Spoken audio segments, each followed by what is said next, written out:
Hi hello నమస్తే welcome to my YouTube channel dream of life. నేను పుట్టిన వెంటనే మా నాన్న అమ్మకు విడాకులిచ్చి నన్ను తన స్నేహితుడికి అప్పగించి అతను విదేశాలకు వెళ్ళిపోయాడు. అప్పటికే ప్రతి మనిషి నన్ను ఒక వేశ్య కూతురుగానే ఆ దృష్టితోనే చూసేవాళ్ళు. ఒకరోజు రాత్రి మా నాన్న స్నేహితుడి భార్య నన్ను కొట్టి ఇంటి నుండి బయటికి గిట్టేసింది. నేను ఏడ్చుకుంటూ ఊరి బయటికి వెళ్ళిపోయాను. అక్కడ కొంత దూరంలో ఒక గుడిసె కనిపించింది. అక్కడ విరిగిపోయిన మంచం తప్ప మరేమీ లేదు. చేసేదేమీ లేక భయపడుతూనే అక్కడ పడుకున్నాను.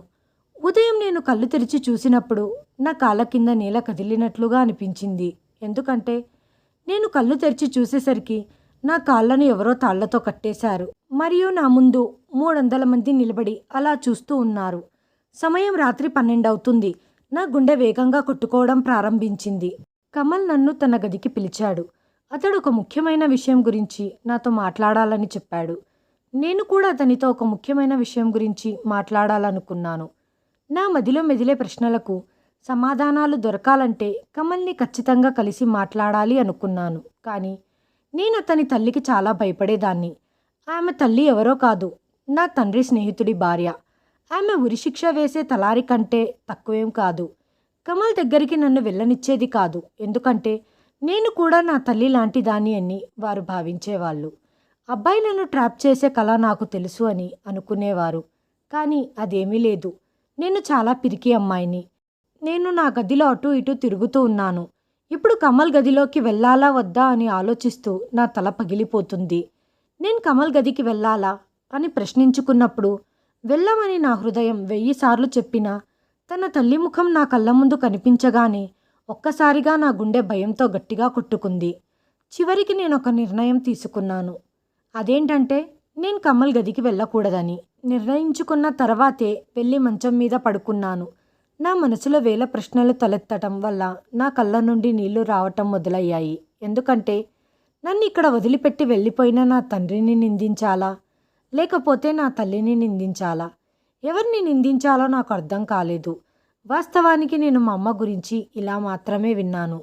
మా అమ్మ ఒక వేశ్య కుటుంబంలో జన్మించింది. ఆమె చాలా అందంగా ఉండేది. అందువల్ల మా నాన్నగారు మా అమ్మను చూసిన మొదటి చూపుల్లోనే ఇష్టపడ్డారు. సమాజానికి వ్యతిరేకంగా వెళ్ళి మరీ అమ్మను పెళ్లి చేసుకున్నాడు.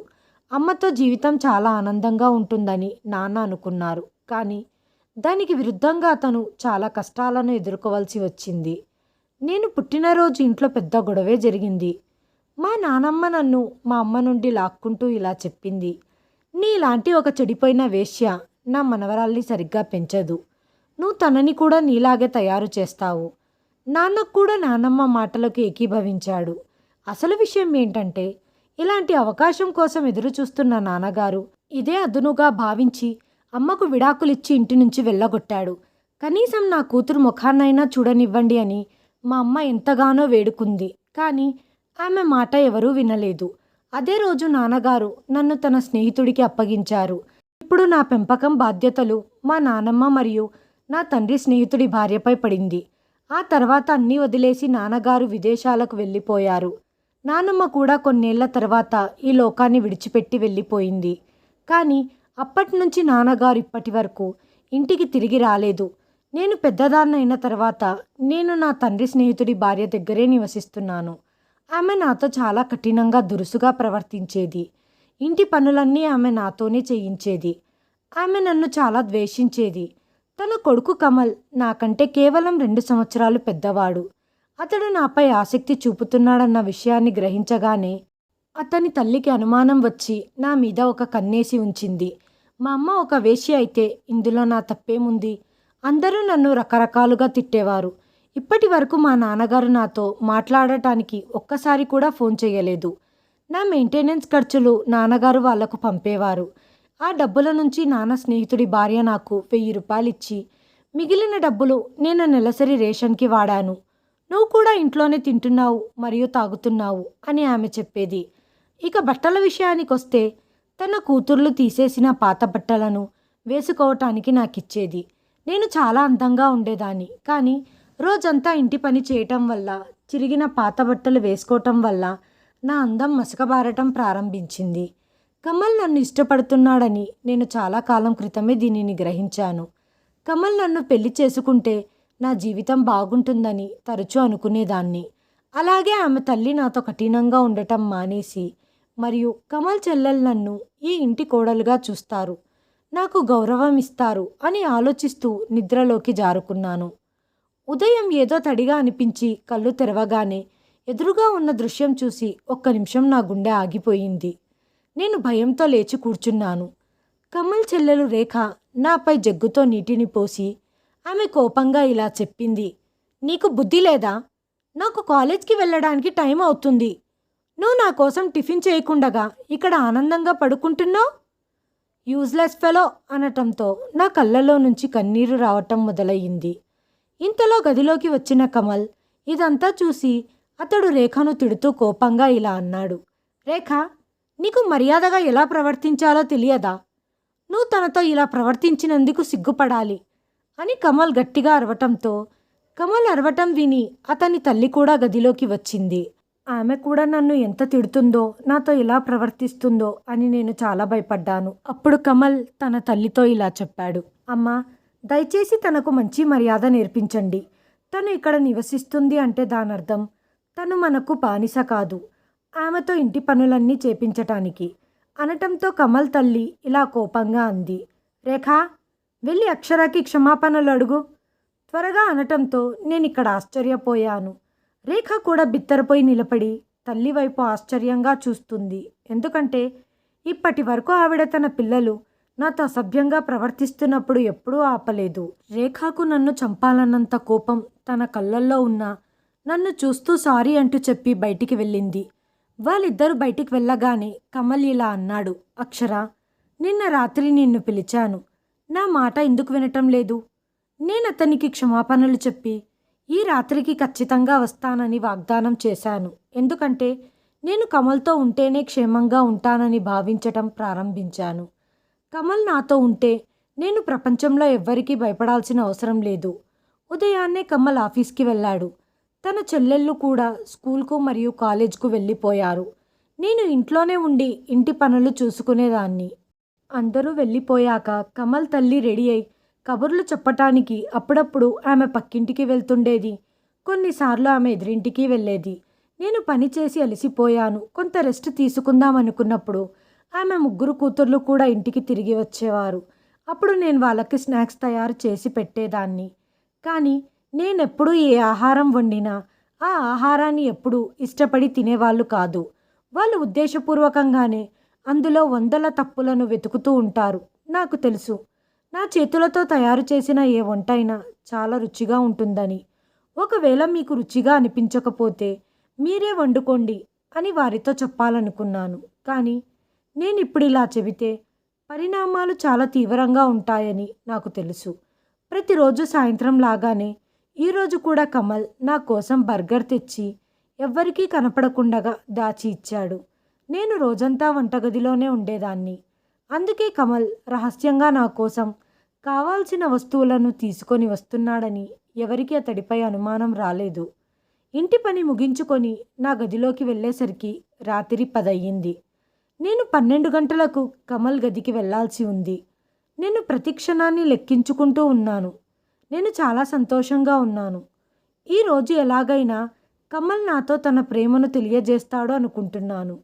అప్పుడు ఒక్క క్షణం కూడా వృధా చేయకుండగా నన్ను పెళ్లి చేసుకో అని అడగాలని నిర్ణయించుకున్నాను. రాత్రి 12 గంటలకు నేను రహస్యంగా కమల్ గది వైపు వెళ్ళటం ప్రారంభించాను. నా గుండె వేగంగా కుట్టుకుంటుంది. నేను డోర్ తెరిచి చూసేసరికి కమల్ నా ఎదురుగా నిలబడి ఉన్నాడు. నన్ను చూడగానే నవ్వటం మొదలుపెట్టాడు. అక్షర, ఈరోజు కూడా నువ్వు రాలేవని అనుకున్నాను. థ్యాంక్ గాడ్ నువ్వు వచ్చేసావు, లేకపోతే ఈరోజు నా గుండె పగిలిపోయేది అనటంతో నేను నవ్వాను. కమల్, నువ్వు ఏం చెప్పాలనుకుంటున్నావో అది త్వరగా చెప్పు, ఎందుకంటే నాకు మీ అమ్మ అంటే చాలా భయం అనటంతో అక్షర, నేను నీతో ఉన్నాను, నువ్వు కంగారు పడకు. నేను ఈరోజు నీతో చాలా ముఖ్యమైన విషయం గురించి మాట్లాడాలి అనుకుంటున్నాను. ఈరోజు నేను నీకు నా ప్రేమను తెలియజేయాలనుకుంటున్నాను. అక్షర, నువ్వు నాకు చిన్నప్పటి నుంచి తెలుసు. నీ మీద జరిగిన అకృత్యాలను నేను చాలా దగ్గర నుంచి చూశాను. త్వరగా మనిద్దరి పెళ్లి జరగాలని కోరుకుంటున్నాను. అప్పుడే నేను నీకు ఆసరాగా మారగలను. నీపై లేచే చేతులను నేను విరగ్గొడతాను అన్న కమల్ మాటలు విని నా కళ్ళల్లో నీళ్లు తిరిగాయి. కమల్, నువ్వు నిజమే చెబుతున్నావా? దానికి కమల్ నవ్వుతూ తల ఊపాడు. కమల్ ఇంకేదో మాట్లాడే ముందే అతడి గది తలుపులు కొట్టడం మొదలుపెట్టారు. అంతలో తన తల్లి గొంతు వినిపించింది. ఆమె కమల్తో ఇలా చెబుతుంది. కమల్, త్వరగా బయటికి రా. అక్షర తన గదిలో లేదు. ఆమె ప్రతిరోజు రాత్రి ఎక్కడికో వెళ్తుంది. గత 2 వారాలుగా తన చర్యలను గమనిస్తున్నాను. ఆమె ప్రతిరోజు రాత్రి తన గదిలో నుంచి మాయమైపోతుంది. మళ్ళీ ఆమె తెల్లవారుజామున ఇంటికి తిరిగి వస్తుంది. నువ్వు త్వరగా నాతో పాటు రా. ఆమె ఎక్కడికి వెళ్ళిందో తెలుసుకుందాం. మన ఇంటి గౌరవాన్ని ఎందుకు నాశనం చేస్తుంది? ఇవాళ మనము తనని రెడ్ హ్యాండెడ్గా పట్టుకుందాము. ఈ నిరాధారణమైన ఆరోపణలు విన్న తర్వాత నా గుండె బరువెక్కింది. అప్పుడు కమల్ ముందుకు వచ్చి గది తలుపులు తెరిచి, అమ్మా, అక్షర నా గదిలోనే ఉంది. నువ్వు పొరపాటు పడి తనని అపార్థం చేసుకున్నావు అన్నాడు. కమల్ వాళ్ళమ్మ నన్ను తన కొడుకు గదిలో చూసి ఎంతలా రంకెలు వేస్తుందో అని అనిపించింది. కానీ ఆమె ముఖంలో ఎలాంటి హావభావాలు లేవు. కమల్, ఇక్కడేం జరుగుతుంది? నువ్వు ఈ విషయం ముందే నాకెందుకు చెప్పలేదు? తను రోజు రాత్రి ఎక్కడికి వెళ్ళొస్తుందో అని నేను చాలా భయపడిపోయాను. కమల్, నీకు అక్షర నచ్చితే నాతో చెప్పొచ్చు కదా. ఇలా రాత్రి చీకట్లలో కలవటం మంచిది కాదు. నా కొడుకు చాలా తెలివైనవాడని నేను అనుకుంటున్నాను. కానీ ఇలాంటి మాయలేడి చేతిలో మోసపోవటానికి ఎక్కువ సమయం పట్టదు అని ఆమె అనటంతో, అవునమ్మా, నాకు అక్షర అంటే ఇష్టం. అందుకే ఈరోజు తనని నా గదికి పిలిపించాను. ఎందుకంటే నేను ఆమె మనసులో ఉన్నది తెలుసుకోవాలనుకున్నాను. ఆమె కూడా నన్ను ఇష్టపడుతుందో లేదో అనటంతో అతని తల్లి ఇలా చెప్పింది. కమల్, ఈరోజు రాత్రే రమ్మని చెప్పావా అనటంతో అతను అమ్మ దగ్గర ఏమీ దాచకుండగా మొత్తం చెప్పేశాడు. అతడి తల్లి ఆటను అర్థం చేసుకున్నాను. ఆమె ఖచ్చితంగా వేరే ఏదో ప్లాన్ చేసి ఉంటుందని నేను టెన్షన్ పడ్డాను. కొంతసేపటికే కమల్ ముగ్గురు చెల్లెళ్ళు కూడా గదిలోకి వచ్చారు. అంతలో రేఖ, హో కమల్ అన్నయ్య, నువ్వు అక్షరాకు ఎందుకింత సపోర్ట్ చేస్తున్నావో ఇప్పుడు అర్థమైంది. ఇక్కడ ప్రేమగాలి బలంగా పర్వతాలు దాటుతుంది. ఈ అక్షర చాలా తెలివైనది. గత 2 వారాలుగా ఆమె నిన్ను కలవటానికి వస్తూనే ఉంది. ఈ విషయం మా చెవిలో పడకుండగా జాగ్రత్త పడింది. నిన్న రాత్రి నేను చదువుకుంటున్నప్పుడు అక్షర రాత్రి 11 గంటలకు తన గది నుండి బయటికి వెళ్ళటం నేను చూశాను. ఆపై ఆమె ఉదయాన్నే తన గదికి తిరిగి వచ్చిందనటంతో కమల్ తిరస్కారంగా తల ఊపి, లేదు రేఖ, అక్షర ఈరోజే నన్ను మొదటిసారిగా కలవటానికి ఇక్కడికి వచ్చింది. ఈ మాట విన్న అతని తల్లి నా వైపు కోపంగా చూస్తూ, అక్షరా, నువ్వు రోజు రాత్రి ఎక్కడికి వెళ్తున్నావో చెప్పు అనటంతో నాకు ఆమె ఆట మొత్తం అర్థం చేసుకున్నాను. దాంతో నేను త్వరగా కమల్తో చెప్పాను. కమల్, నీ గుండెల్లో నాపై ద్వేషం నింపడానికే ఇదంతా చెబుతున్నారు. ఈ రోజు తప్ప నేను ఏ రోజు నా గది నుండి బయటికి వెళ్ళలేదు. ఈ రోజు కూడా రావాలంటే నాకు భయమేసింది. ఎందుకంటే మీ అమ్మ గురించి నాకు తెలుసు. ఆమె చాలా క్రూరమైన మహిళ అని నేను వెక్కి వెక్కి ఏడవటం మొదలుపెట్టాను. అంతలో అతని తల్లి, కమల్ వింటున్నావా? వింటున్నాను, అన్నీ చూస్తున్నాను అన్నాడు. కమల్ గొంతు కోపంగా అనిపించి నాకు వణుకు పుట్టింది. కమల్ నా వైపు చూస్తూ, అక్షర, నువ్వు కూడా మీ అమ్మలా తయారయ్యావు. మీ అమ్మ ఒక వేశ్య, నువ్వు కూడా తనలాగే ఒక వేశ్యగా మారావు. ఒకప్పుడు నీలో అమాయకత్వం చూసి ప్రేమించినందుకు నా మీద నాకే అసహ్యం వేస్తుంది అన్న కమల్ మాటలు వినగానే నాకు ఏడుపు వచ్చింది. అతని తల్లి మరియు చెల్లెళ్ళు సింహంలా మారి గర్జించటం మొదలుపెట్టారు. అక్షర, ఇప్పుడు నేను నిన్ను మా ఇంట్లో ఉంచుకోలేను. ఎందుకంటే నాకు వయసులో ఉన్న కూతుర్లున్నారు. వాళ్ళు నిన్ను చూసి చెడ్డ పనులు నేర్చుకోకూడదని నేను కోరుకుంటున్నాను. అందుకే ఈ ఇంటి నుండి వెళ్ళిపో అంటూ కమల్ తల్లి నా చెయ్యి పట్టుకొని లాగుతూ ఉంది. నేను ఏడుస్తూ ఇలా చెప్పాను, కనీసం ఆ దేవుడి కోసమైనా నాపై కరుణ చూపండి. నేను వయసులో ఉన్న అమ్మాయిని. ఇంత రాత్రిపూట ఎక్కడికని వెళ్తాను? రోజు ఎక్కడికి వెళ్తున్నావో అక్కడికే వెళ్ళు అంటూ నన్ను గేటు దగ్గరికి లాక్కొని పోయింది. కమల్, ప్లీజ్, దయచేసి నన్ను రక్షించు అని కమల్ని పిలుస్తూ ప్రాధేయపడుతున్నాను. నీలాంటి చెడు ప్రవర్తన కలిగిన అమ్మాయి నాకు అవసరం లేదు. నిన్ను చూస్తే అసహ్యం వేస్తుంది అని కోపంగా అన్నాడు కమల్. అతడి నోటి నుండి వచ్చిన ఈ సమాధానం నా హృదయాన్ని బలంగా తాకింది. నాకు కూడా కోపం వచ్చి ఇలా చెప్పాను, బాగుంది కమల్, ఈరోజు నీ నిజస్వరూపం నా ముందుకు వచ్చింది. నువ్వు కూడా నా తండ్రిలాగా నీచంగా మరియు అసహ్యంగా మారిపోయావు. మా నాన్న ఎట్లయితే తన ప్రేమకు దూరమయ్యాడో నువ్వు కూడా అలాగే నీ ప్రేమకు దూరం అవుతున్నావు. నువ్వు కూడా నా తండ్రిలాగే తయారయ్యావని అనుకుంటున్నాను. ఆ దేవుడు మీ ఇద్దరిని తప్పకుండా అడుగుతాడు. నేను ఇంకా చాలా విషయాలు చెప్పాలనుకున్నాను, కానీ అతని తల్లి నన్ను ఇంట్లో నుంచి గెంటేసి గేటు మూసేసింది. జీవితం నాతో ఇలా ఆటలాడుతుందని నాకు తెలియదు. నేను ఇప్పటికే నిస్సహాయురాల్ని మరియు ఇప్పుడు నేను నిరాశ్రయురాల్ని కూడా అయ్యాను. నగరంలో పరిస్థితులు చాలా దారుణంగా ఉన్నాయి. ఇప్పుడు చిన్న చిన్న పిల్లలకు కూడా రక్షణ లేదు. అలాంటిది ఇప్పుడు నేను ఎలా సురక్షితంగా ఉండగలను అని ఏడ్చి ఏడ్చి నా పరిస్థితి మరింత దిగజారిపోయింది. ఇటువంటి గడ్డు పరిస్థితులలో నాకు సహాయం చేయమని ఆ దేవుడికి మొరపెట్టుకున్నాను. దేవుడా, దయచేసి నా గౌరవాన్ని మరియు నా జీవితాన్ని రక్షించండి అంటూ ప్రార్థన చేసుకుంటూ రోడ్డుపై నడుచుకుంటూ వెళ్తున్నాను. నాకు లక్ష్యం లేదు, గమ్యం లేదు. ఎక్కడికి వెళ్ళాలో నాకు తెలియటం లేదు. అందుకే నేను అలా నడుస్తూ వెళ్తూనే ఉన్నాను. నేను అలా రోడ్డు మీద నడుస్తూ వెళ్తుంటే అక్కడికి కొంత దూరంలో ఒక వెలుతురును చూశాను. ఇక్కడ ఇంకేదైనా గ్రామం ఉంటుందనుకొని అటువైపుగా నడిచాను. నాకు ఇలాంటి ప్రాంతంలో నడవటం అలవాటు లేదు. అందుకే నా చెప్పులు విరిగిపోయాయి మరియు నా పాదాలకు గాయాలయ్యాయి. చివరికి నేను నా గమ్యస్థానాన్ని చేరుకున్నాను. నా ఎదురుగా ఒక గుడిసె ఉంది. కనీసం ఈ రాత్రైనా ఆ గుడిసెలో గడిచిపోతే బాగుంటుంది. ఎలాగైనా నేను ఉదయాన్నే ఇక్కడి నుండి బయలుదేరి నేను ఉండటానికి ఒక ఇంటిని వెతుక్కోవచ్చు అని అనుకుంటూ ఆ గుడిసెలోకి ప్రవేశించినప్పుడు అక్కడ ఒక్క మంచం తప్ప మరేమీ లేదు. నా కళ్ళల్లో నీళ్లు తిరిగాయి. కనీసం దేవుడు ఇలాగైనా నాకు సహాయం చేశాడని నేను దాని మీద పడుకున్నాను. ఉదయం నిద్ర లేవగానే తీవ్రమైన తలనొప్పిగా అనిపించింది. నేను లేవడానికి ప్రయత్నిస్తుంటే నా కాలు కదలటం లేదు. ఎందుకంటే నా కాళ్ళని ఎవరో కట్టేశారని నేను గ్రహించగానే భయపడి లేచి కూర్చున్నాను. నా ఎదురుగా ఉన్న దృశ్యం చూసి నా ప్రాణం పోయినంత పని అయ్యింది. నా కాళ్ళని ఎవరో తాళ్లతో కట్టేసి ఉంచారు. నా ముందు 300 మంది పైగా నిలబడి ఉన్నారు. వాళ్ళ విచిత్రమైన రూపాన్ని కలిగి వింతగా బట్టలు ధరించి ఉన్నారు. ఎండ కారణంగా వాళ్ళ చర్మం కమిలిపోయి ఉంది. వాళ్ళందరూ నన్ను వింతగా చూస్తున్నారు.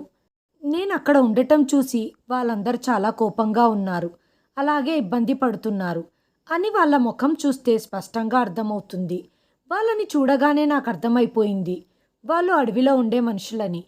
మీరు నన్ను ఇక్కడ ఎందుకు బంధించారు అని అడిగాను. అంతలో ఒక వృద్ధురాలు ముందుకు వచ్చి నేను చెప్పేది అర్థం చేసుకోలేకపోతున్నారని నాకు అర్థమయ్యేలా సైగల ద్వారా చెప్పింది. నిజమే, ఆ వ్యక్తులు నేను చెప్పేది అర్థం చేసుకోలేకపోయారు మరియు నేను కూడా వారి భాషను అర్థం చేసుకోలేకపోయాను. వారు నాకు భయపడి నన్ను బంధించి ఉంటారని నాకు అర్థమయ్యింది. నేను వారికి ఏ హాని కలిగించటానికి ఇక్కడికి రాలేదని సైగల ద్వారా వారికి వివరించాను.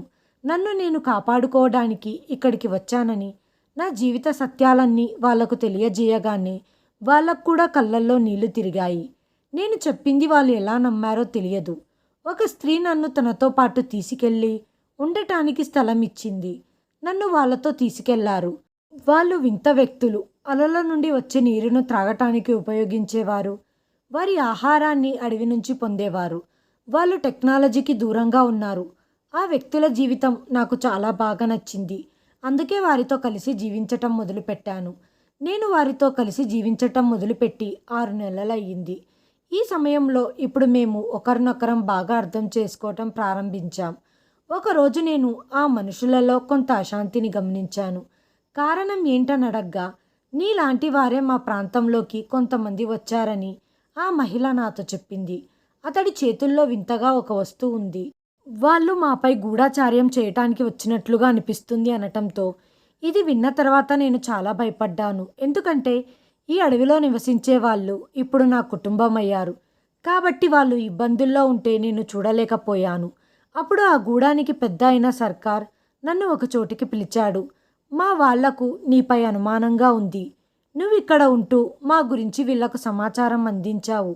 అందుకే వాళ్ళు మా ఉనికిని కనుక్కోవడానికి మాపై నిఘా పెట్టేందుకు ఇక్కడికి వచ్చారు అనటంతో నేను గట్టిగా తిరస్కరణ ధోరణిలో తల ఊపి నేను అలాంటిదేమీ చేయలేదు, కావాలంటే మీకు అన్ని విధాలుగా సహాయం చేస్తానని సైగలతో తనకి వివరించడానికి ప్రయత్నించాను. ఇలా ఉండగా సాయంత్రం ఒక్కసారిగా అడవిలో నుంచి పెద్ద శబ్దం వచ్చింది. ఇక్కడ ఉన్న ఈ వ్యక్తులు ఏదైనా గొప్ప విజయం సాధించినప్పుడే ఈ రకమైన శబ్దం చేస్తారు. నేను మరియు ఇతర మహిళలు ఈ శబ్దాలు ఎక్కడి నుంచి వస్తున్నాయో అక్కడికి వెళ్ళటం ప్రారంభించాము. అక్కడ ఉన్న దృశ్యం చూడటానికి చాలా భయానకంగా ఉంది. ఈ వ్యక్తులు ఆ ముగ్గురు అబ్బాయిలను తాళ్లతో కట్టేసి ఉంచారు మరియు వారి నుండి కెమెరాలు లాక్కొని సుదూర ప్రదేశంలో ఉంచారు. నేను వెంటనే ఆ ముగ్గురు అబ్బాయిల ముందుకు వెళ్ళి, మీరెవరు? మీరిక్కడేం చేస్తున్నారు? మేము ముగ్గురం న్యూస్ ఛానల్లో పనిచేస్తున్నాం అని ఆ కుర్రాల హెడ్ చెప్పాడు. కొన్ని నెలల క్రితం మాకు ఈ వార్త వచ్చింది. ఈ అడవిలో అడవి మనుషులు నివసిస్తున్నారని. అందుకే చాలా నెలలుగా ఈ వ్యక్తుల కోసం వెతుకుతున్నాం. తద్వారా మేము వారిని ఇంటర్వ్యూ చేయవచ్చు అని. అయితే ఈరోజు మేము ఆ వ్యక్తులని కలిసినప్పుడు వాళ్ళు మొదట మమ్మల్ని దారుణంగా కొట్టారు మరియు ఇప్పుడు మమ్మల్ని తాళ్లతో కట్టేశారు అని చెప్పటంతో సర్దార్కి వాళ్ళ గురించి అంతా చెప్పగానే ఈ అబ్బాయిల తాళ్ళు విప్పమని ఆదేశించాడు. మేం బయట ప్రపంచానికి దూరంగా ఉండాలి.